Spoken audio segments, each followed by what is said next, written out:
Professor Gates, I wanted to ask you a little bit more about how you first, was it through Wole that you became interested in Africa, or could you tell us a story about how you first developed an interest in I got studying? interested in Africa in 1960 when I was, that was my 10th year, I was born in 1950. And that was the great year of African independence. I always forget if it was 16 countries or 17 countries or 19 countries became independent, including Nigeria.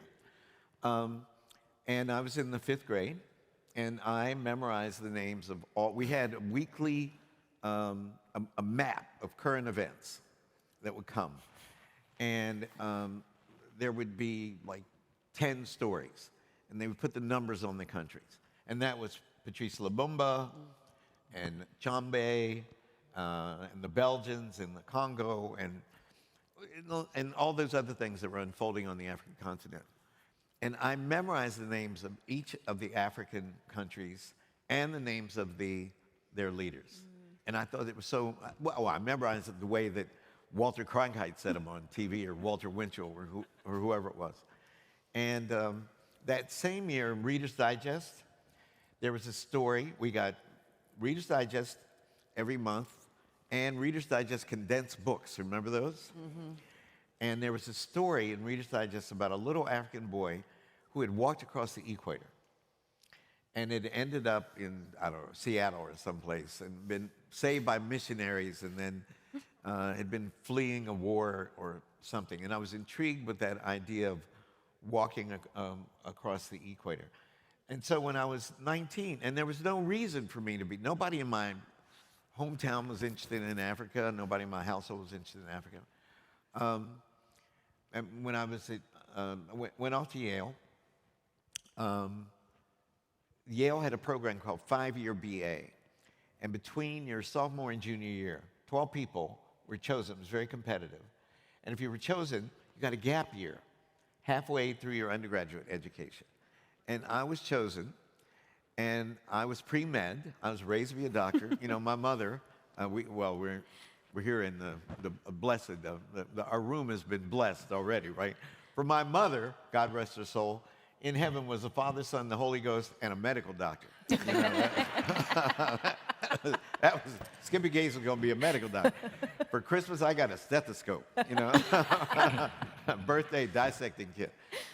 And so I went off to Tanzania to work in an Anglican mission hospital. Gates are Episcopalian.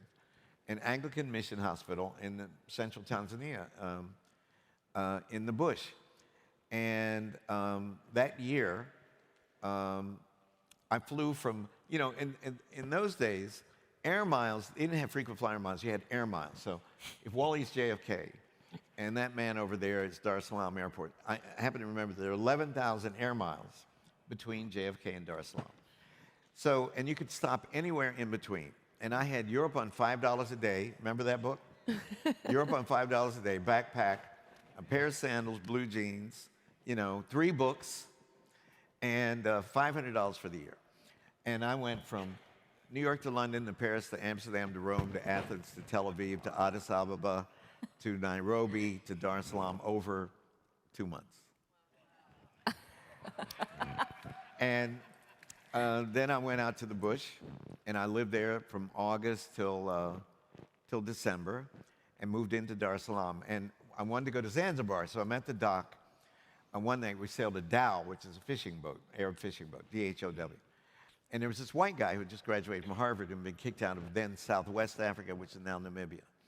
And we met there, and you know, for $1 or something, you could hop a ride on a fishing boat and go to Zanzibar.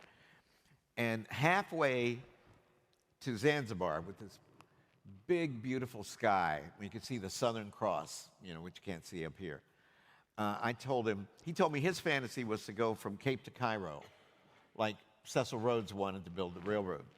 And my fantasy, because of that story I'd read when I was in 1960, was to hitchhike across the equator. We flipped a coin, I won, and we hitchhiked across the equator. I went from the Indian Ocean to the Atlantic Ocean without ever leaving the ground. And this guy who did it with me went to law school and then became an Episcopal priest. And my wife says it's a good thing he's a priest because nobody would believe I ever hitchhiked across any bridge. But it's true. So when I met him, I had been across the continent, and I had visited 6 African countries, including Nigeria. Just after he was, for those of you who don't know, he was in prison during the Biafran Civil War for 27 months, 24 months in solitary confinement. And I went to Nigeria in February of 1971. And where were you in February 1971? I think I'd moved because I'd been released from prison then, and I went into self-exile just to get away for some time.